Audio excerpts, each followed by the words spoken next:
Hello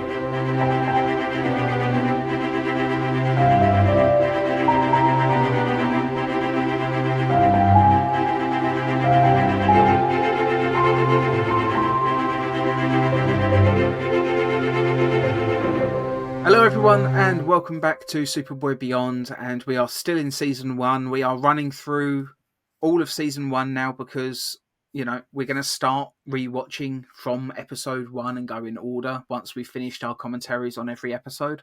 And we wanted to get season 1 out of the way just because, if we're going to watch it again pretty soon, we figured we might as well try and get as much of a gap as possible. Today we are watching Little Hercules, which is the episode with Joaquin Phoenix, or Leaf Phoenix, as he's called in this episode. Apparently he was born Joaquin, changed his name to Leaf, and then eventually just changed it back, I guess. But yeah. So, if this is your first time watching one of our commentaries, it's not like a typical YouTube reaction video. You're not going to see clips from the show or anything like that. You'll see a very heavily filtered version up in the middle there, but it will have no audio. It's purely there just so you can keep in time with us. We'll just count you in with a 3, 2, 1 play. And as long as you hit play on your copy of the episode, you should be watching alongside us. So, get your DVDs ready and get ready to play in 3, 2, 1, play.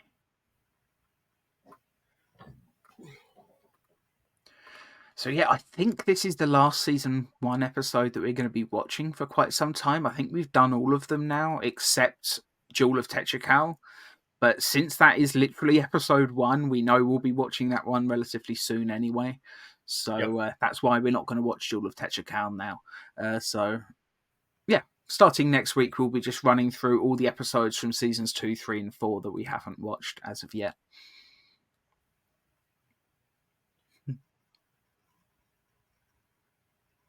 I am going to miss the season 1 intro for that break, though, I must say.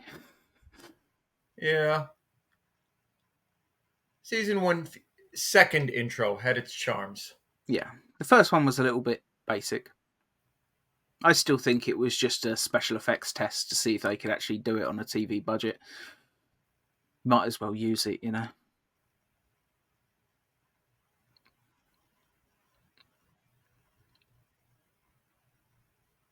It's always weird seeing Joaquin Phoenix as a kid.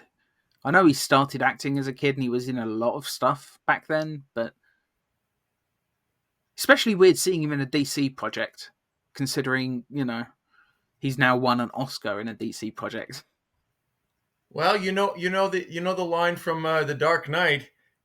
You either start out as the hero, and then you eventually become the villain. Yeah. And we're about to see him essentially as the hero.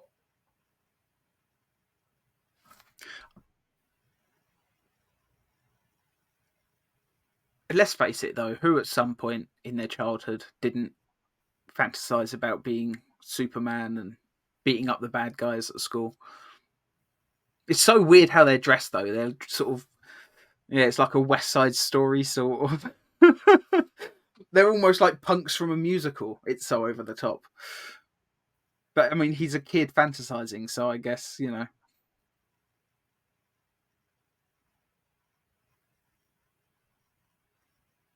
Do they wear that outfit later on in the episode? I can't remember. I think later on they're just dressed like regular students. Yeah, I think so.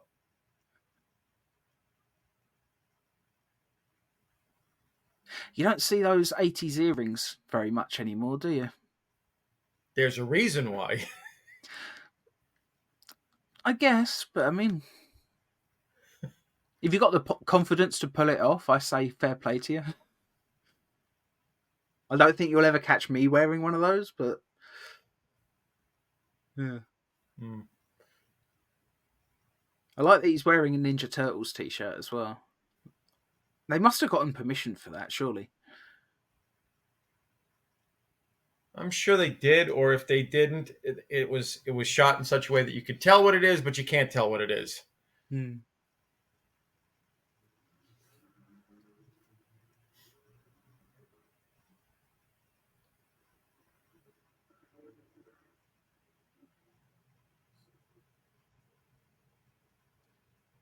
And again, this is our setup with Clark and TJ. They're on their way to interview the kid,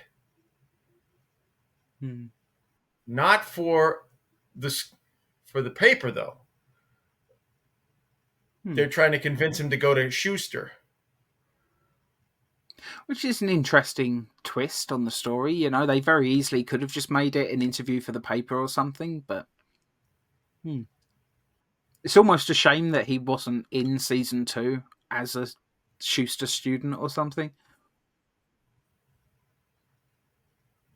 I always say that about the interesting guest characters, you know. I always wish they would have come back.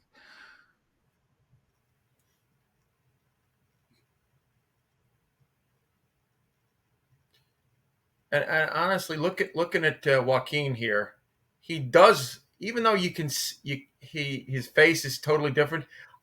He's trying to be a lot like his brother in the way his hair is done. Mm. Yeah, he had that hairstyle for a few projects. I Yeah. guess him and his brother, that was just the style they liked, I guess. It is funny that it's basically the exact same haircut that he's got now for Joker, though. A little bit messier as the Joker, different colour, but it's basically the same. Yeah.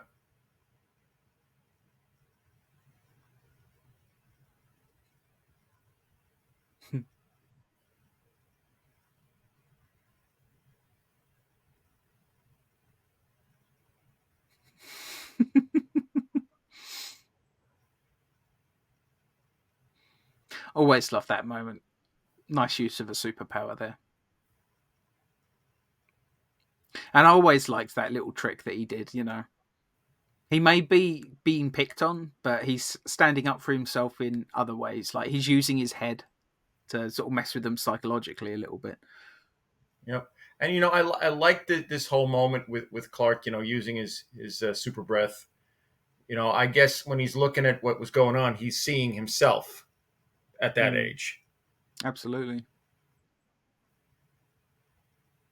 Plus, you know, he's there to talk to the kid, but and he just said he's there to do a story on him, so I guess he is there for the paper as well.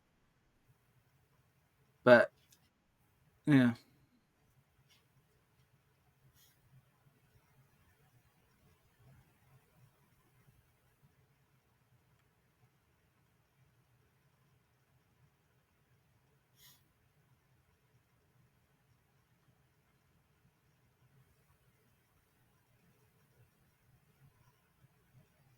but yeah, I suppose you know if he's there to interview the kid, he's not about to let the kid get beaten up before he has a chance, is he? No, no, he isn't. I like that he's immediately trying to connect with him though. Like he can see that the kid is unhappy, and yeah, Well, he is a child prodigy, so he's going to be unhappy. just I mean, he's because what? he's surrounded by he's either surrounded by older kids because he keeps being moved up in classes at you know moved up in the grades or whatever. But yeah, I mean, just not being around kids his own age, even because kids his own age are so much dumber than he is. It can't be easy at all. Like, I mean, where do Yeah. you fit in? And I guess that's where Clark kind of connects with him because Clark was the outsider. Absolutely. If anyone can understand it, it's Clark, the literal alien. Yep.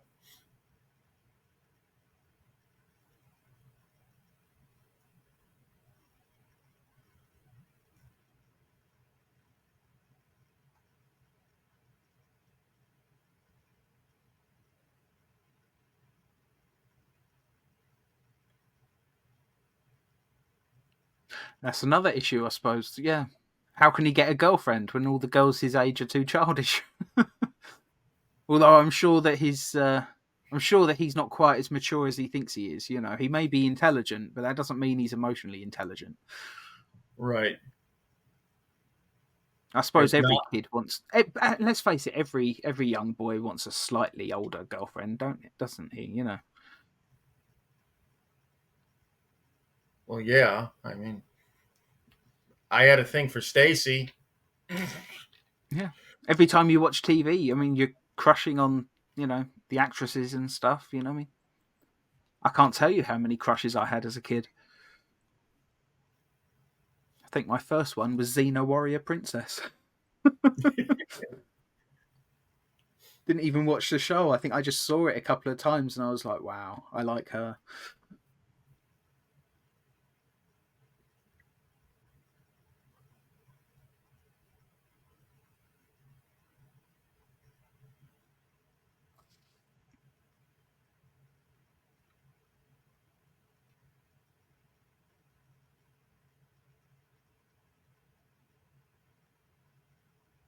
Plus, apparently, everybody else in his class is about 30 years old. I'm sure that don't help, Yeah. To be fair, though, the girl looks closer to Joaquin Phoenix's age than she does for those guys, It's always the funniest thing with TV casting, isn't it? There's never enough actors that look young enough for these sort of roles. There's always a couple of adults that probably shouldn't be playing these parts anymore. And now we start to see where his little plan comes into fruition.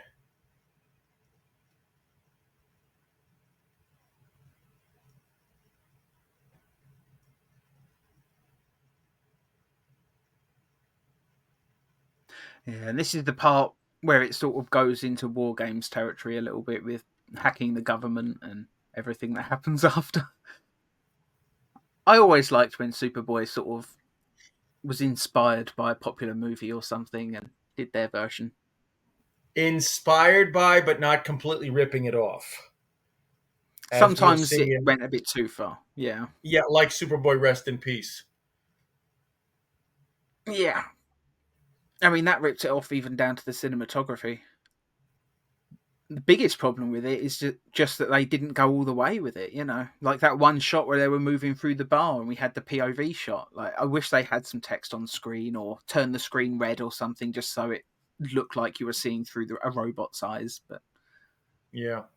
I complained about that on that commentary. I'm not going to say anymore.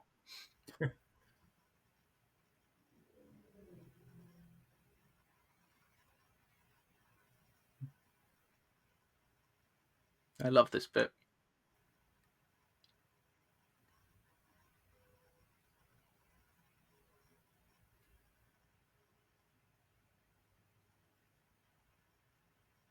It's such a cheesy sort of kid thing to do, isn't it?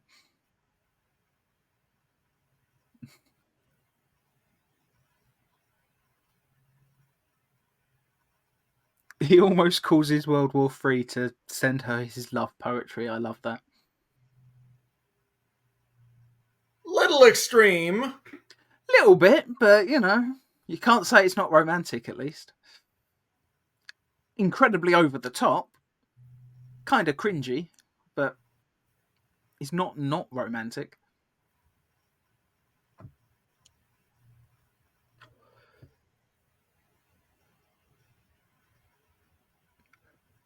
I will say this: the sequences that are done in the military control center actually look not like a set.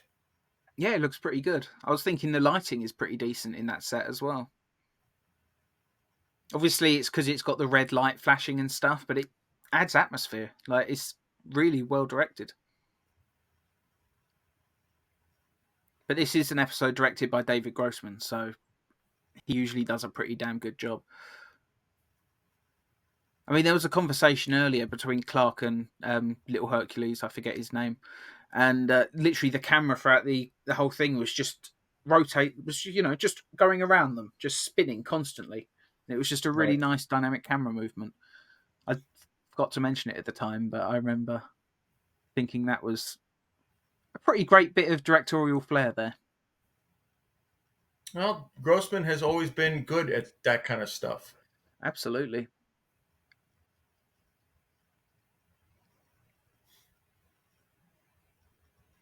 He can even take a shit script and turn it somewhat less shit. I don't think this script is particularly bad, though. I don't think it's one of the best episodes, but I do like this episode quite a bit. It's a bit silly, but I think they pull it off reasonably well.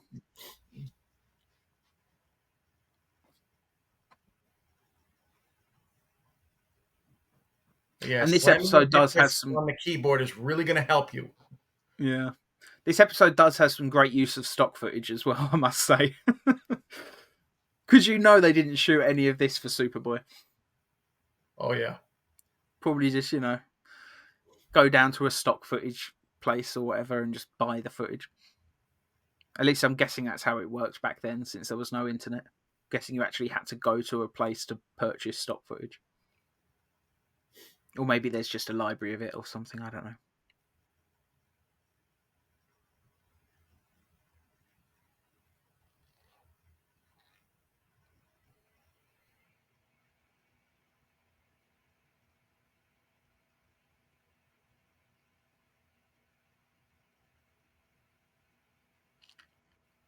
And I'm not going to say that Joaquin Phoenix's performance in this episode is anything to write home about. But considering that he's a child actor, I've got to say I do think he does a pretty good job. I've seen a hell of a lot worse from child actors, even ones that are older than he is. Yeah. Jake Lloyd! I mean, he was considerably younger, but yeah. I don't blame Jake Lloyd. I mean, you try saying that dialogue with a straight face. Are you an angel?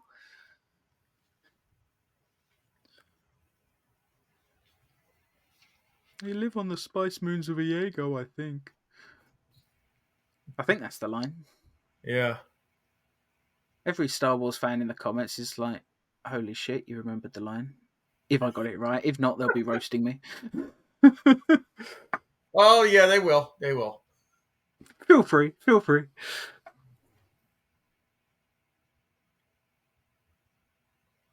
But yeah, it's a good set. It's funny as well. Like, I mean, it almost reminds me somewhat of like classic Star Trek sets. Like, maybe not for a Starfleet ship, but it's almost like if a show from back then. Actually, it reminds me a little bit of Red Dwarf in a way with the sets, with all the grey. Yeah. But I like all the screens. It's well lit. I think it's quite it's a bloody good set for Superboy. I think it's maybe the best of the military sets that this show had, actually, because I'm trying to think now to like Super Menace and some of the other episodes that had military bases and Kryptonite Kid and stuff like that. Like, this is a much better set than those episodes had, and it's kind of a shame. Maybe this was a set from a different show, and they just had permission to use it for a couple of days or something. Or maybe it was it was an actual military base. Looks a bit too plywood to be actual military, but I mean, you never know.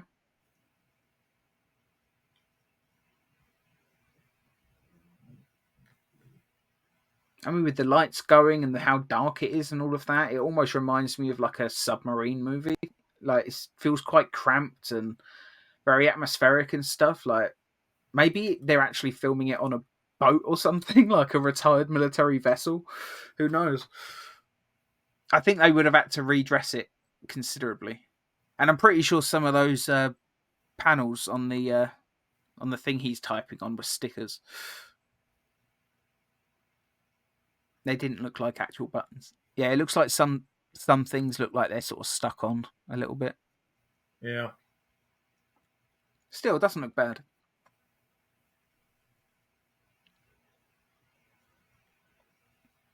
And it might just be a factor of just, the quality of the episode being so low that it's hard to tell what's real and what's not because everything starts to look fuzzy. Oh, it is a submarine set. They're actually on a submarine in this, so I must have missed that when they said it earlier. So when I was saying it feels like a submarine, oh well. Although, I guess that's why it's supposed to be. I've been on a submarine before. They're considerably smaller, aren't they? Yeah. Then again, it was diesel sub.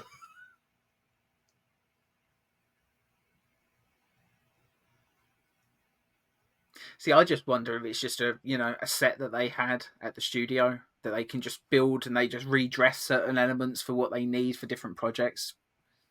Who knows? Wouldn't surprise me though if it is just something used from a different TV series.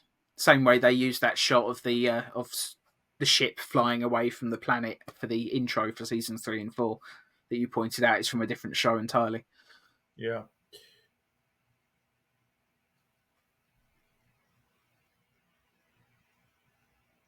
And it is interesting that this early into Superboy's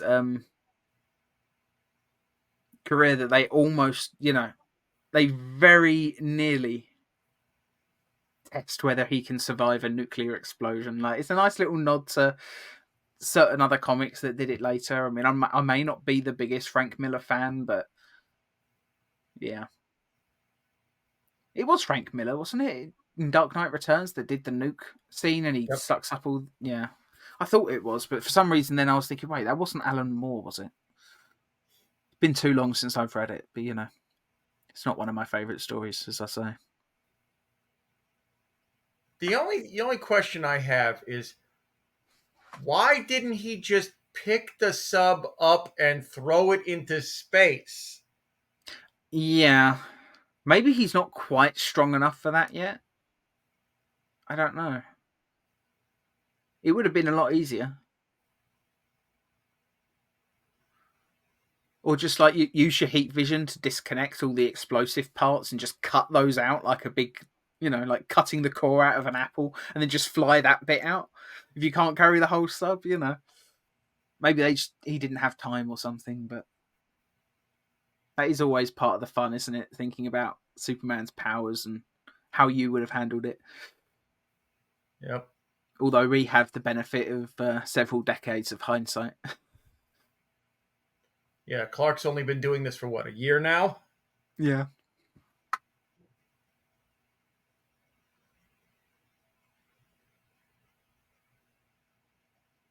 Amazing. He actually did get the girl. Yeah. I mean, he hacked the government to declare his love for her on live television. It's kind of a badass thing to do, even if it is a little bit over the top. He's probably lucky he didn't go to prison, really. I'm sure stuff like that, the age in which you go to, like, adult prison, I'm sure they don't think about that as much. It's not just a juvie thing if you almost nuke someone. Yeah. Anyway, I like that episode, It's not, I wouldn't say it's one of the best episodes of the show or anything, but I do like that episode quite a bit. And it's not one you hear people talk about that often, except for just mentioning the fact that it's the Joaquin Phoenix episode. I don't think many people have watched any more than just the clips of him in the suit. Just because that's the stuff that gets posted on YouTube most often, I think. And let's face it, Superboy hasn't been seen by enough people. Right. But yeah, I really like this episode. Sure, it's taking on sort of a bit of a War Games parody. Not a parody, sorry, a bit of a War Games homage. It doesn't go over the top like with Superboy Rest in Peace, as you say. Yeah. Which I'm glad about. I think it's very well directed by David Grossman. That conversation between Clark and Joaquin, where he just had the camera just circling them the entire time, I just thought that's a very nice bit of directorial flair. And it's funny because that's I think that's the same thing I always point out in Kryptonite Kid.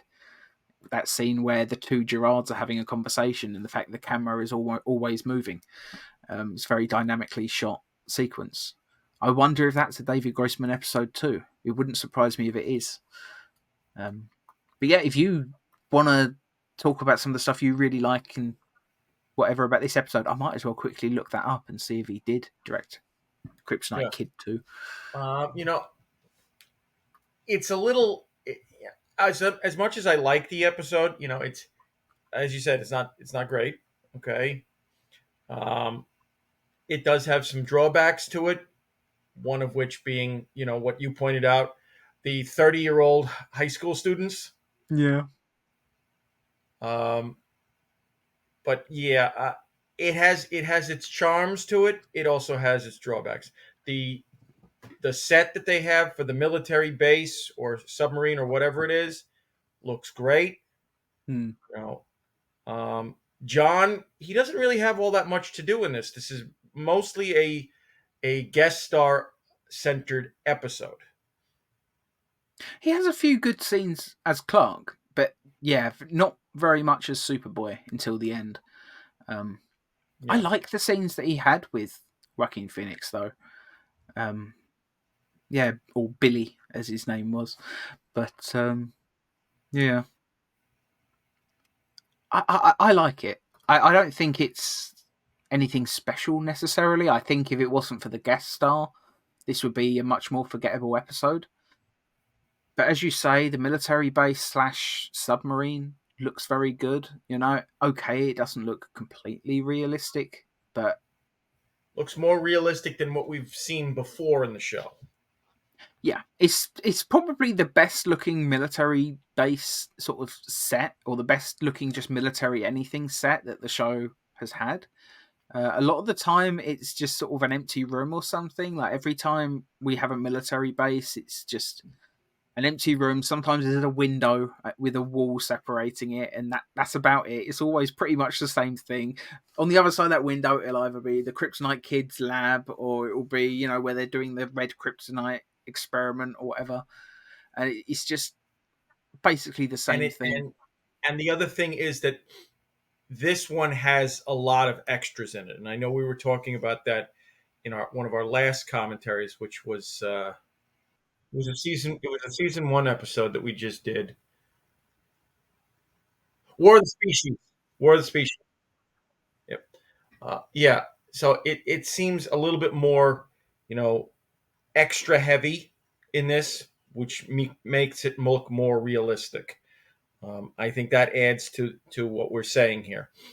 You know, the lab scenes that we've seen in other episodes, especially in season one, there's one, maybe two people. That's it. Okay, that worked. That worked great in Russian exchange student because it was only the professor and his assistant, Mm, and it was sort of a classroom experience. But this is a real military base, so you need to have more than just two guys. yeah. You know, I mean, it's let's like face it. what Jerry it's like what Jerry Seinfeld always said when he's talking about Superman. He says, "There's always one thug and a guy by the name of Lefty, and the thug is boss. And who is the boss? The boss of Lefty? That's it. Yeah. Where are all the other goons or henchmen or whatever?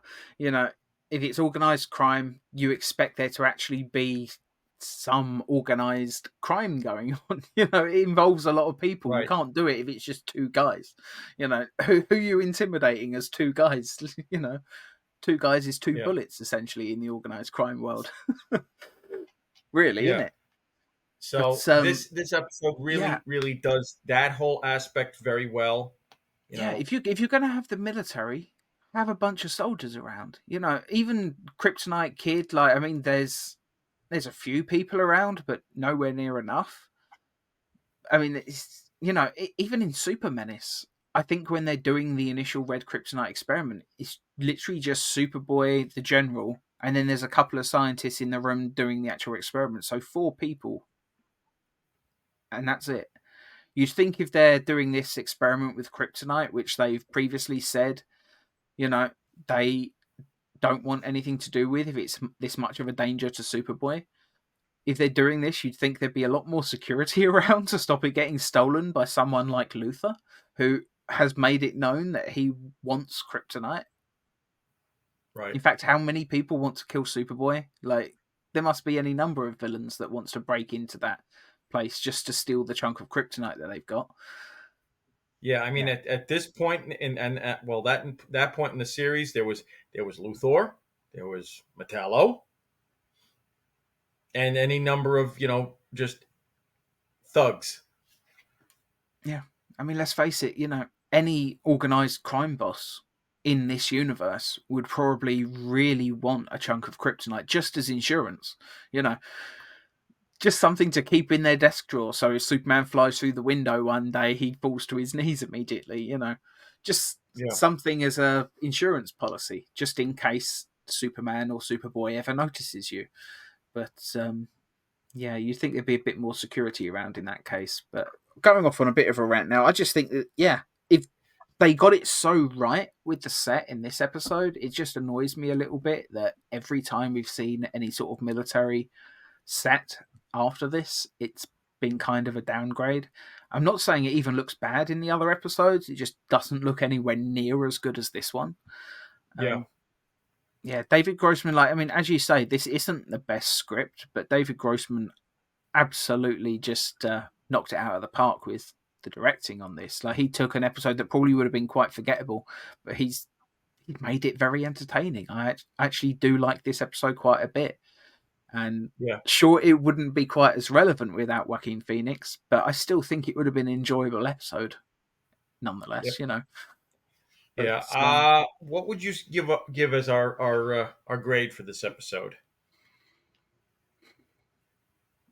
it's definitely better than something like War of the Species, which I think we gave 7.5. I'd maybe lean closer towards an 8, but I'm thinking maybe 7.75. I'm not sure. What do you think? Yeah, I would definitely go with 7.75 on this, mostly because of what we've already said. The military base looks more realistic. You know, there's more people milling about doing jobs. You Just know, makes it feel like it's, a living place, a yeah, living, I mean, breathing world. yeah, and even the high school setting when they go to meet Billy feels more like a school because you got I that. mean, I think they were shooting it on location for that, but I mean, it's the way it's shot. The fact that it's a full classroom of kids, and even when they go outside, there's plenty of extras moving around. Yeah, It's not packed or anything like an actual school would, but there's enough people around to make it feel like this is a working school at least. yeah, And yeah, you're right. I think that's definitely worth a mention and some kudos for. Um, yeah. And it's funny, earlier on you mentioned how, obviously, the same thing I said about earlier in the commentary, some of the student actors do look about 30 years old. And the more I think about it, I think, maybe that was just intentional, just to show the fact that this kid has been, he's been sent to the next class and the next class and the next class so many times that all the other kids look older than him. Maybe they figured we don't want to cast actors that actually look like high schoolers because the difference in their ages won't be as obvious. So maybe they thought, well, we'll hire some people that we usually wouldn't cast as high schoolers, just so it's even more clear. This kid is out of, you know, he seems to be out of time almost. He's in the wrong place for his yeah. age. The I only wonder if that problem was that I really intentional. have with the episode is the ending. Okay, of Yeah, Billy it's a little getting the bit. girl. That's a little creepy because A he's what, little bit. 12, 13 years old and she's 16, 17. 16, 17. Yeah, it's a little bit. Yeah, that's a little Maybe wait 10 years or something where the age difference, when you're 20, when you're 28 and she's 32, it won't look as strange. So maybe wait a few years. yeah. Yeah. Yeah. But beyond that, it's not a bad episode. It's not a great episode, but you know, it Yeah. it does what it's meant to do, which is to entertain. Yeah. And I wouldn't even say it's an average episode. I would say it is slightly above average just because it's so well directed. I think that you've got to give it up for something like that. I think they have elevated a slightly dodgy script. And I don't, as I say, I don't think the script is that bad, but I do think it's elevated so much by the direction that it is an above average episode. It's just not above average by very much, if that makes sense. Yeah. But anyway, 7.75 is nothing to be sniffed at. I mean, I know it's on the season 1 scale, but that's still not a bad score in my view. Um, I wonder what Joaquin Phoenix even thinks about this show now. Do you think it ever crosses his mind? I don't even think he remembers he was in it. I 'Cause mean, I think, he got to fly on wires in a Superman suit. You'd think that is pretty memorable, at least. well, I think that somebody mentioned this episode to him, and he completely was like, "No, I wasn't in that. No, no, no." I think he blocks out a lot of the stuff when he was still going by the name of Leaf. Maybe. I mean, if you don't know the story about when he changed his name to Leaf, like his family were living in a cult, and when they left, they all changed their names as a sign of sort of rebirth, like a new, fresh start, which is a lovely idea. And that's when he changed his name to Leaf, and his brother changed his name to Phoenix River, rather. Yeah, And obviously, later on, he decided to go back to the name he was actually born with. But yeah, I wonder about that because you'd think the leaf years would be a symbol of a lot of positivity, but I don't know what year his brother unfortunately passed away. So it might be. that Was was. it? It must have been after this, surely. Did his brother pass away in the early 90s? Think so. Yeah, it was definitely after Indiana Jones and the Last Crusade. Yeah, yeah, it would have had to be. Yeah. Yeah, Um, Yeah, I'm not sure off the top of my head, but I mean, this is obviously before his brother passed. I don't know. Maybe it's just, it's one of those gigs. It wasn't something special to him, but it pays the bills. right. Plus, it's experience. And who knows? Maybe he was a comic book fan growing up. And just the idea that he would get to dress in a Superman suit and fly on wires, however briefly, would have appealed to a kid. I know it would have appealed like a lot to me, but I mean, I'm a massive nerd, so of course it would. Same here. Yeah. Although I gotta say, the Superboy suit that they've got him in is a little off. It's a little bit off. The briefs are massive because I think they've just stuck some of John's on him. The belt is just one of John's. The rest of the suit is basically just a downscaled version of John's, though. I don't think the rest of the suit is that bad. It's mostly just the underwear looks bloody enormous, probably because it's a grown man's. Mm. But it happens. There was an episode of Lois and Clark as well where I think there was like a Superman Day or something, or like a big celebration. I think it was when Superman was given the key to the city. I can't remember what season it was, but there's a whole bunch of kids in the audience. Some of them are in Superman costumes, and I swear one of them looks very, very similar to that suit. And I always wonder if it's just something that Warner Brothers pulled out of their archive and just reused, but I've never seen any confirmation of it. I'll have to go back and watch the episode again, actually, because it might turn out that I remember it being a lot closer than it is. But Yeah. maybe leave us a comment if you know the scene and the suit I'm talking about and whether you agree that it looks similar. It's probably not the suit. I'm just reading too much into it, but I know studios like Warner Brothers like to keep things in their vaults, to reuse later or just to put on display at some point. I would love to do that Warner Brothers studio tour with all the Batmobiles and Batsuits and all that stuff and the Superman suits and Yep.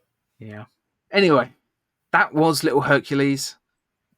Went a little bit off topic at the end, but I do think this is an episode that kind of warrants speculation and discussion in a few different areas because, despite not being one of the best episodes of the show, there's plenty in it to talk about. So anyway, thank you all so much for watching. We will see you next week, and I believe this is the last. As I said earlier, this is the last season 1 episode that we'll be doing for a while. So don't know which episode from seasons 2, 3, or 4 we'll be doing next week, but I'm sure it'll be fun. So thank you all so much. Goodbye.